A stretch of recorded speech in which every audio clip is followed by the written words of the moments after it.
So how do we go about adding something like that within the quad Cortex? Obviously there's no multi-band compressor block, but we can achieve something similar by adding a split.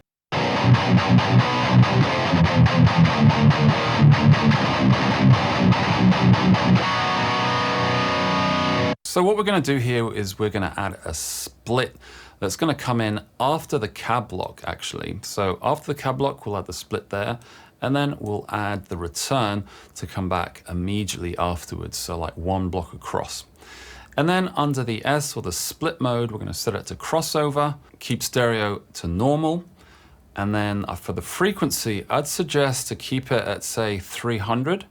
But play around with this because you can get different kinds of responses, which will kind of depend on the tuning you're in, and then also the amp settings, the cab, and things like that. So play around with this, anything between maybe 150 up to 350, 400, something like that, and see what kind of sounds good to you or what works best with your preset. The important thing here is to set it in invert mode. So basically with this setup, you're telling it to split the frequencies in two so that anything sent below will be below this frequency, or 316 Hertz in this case, and anything above that frequency will be sent along this top row. And then for the mixer return, we'll just leave as is, so you don't have to mess around with those settings. And now what we're going to do is add a compressor block to control those low frequencies.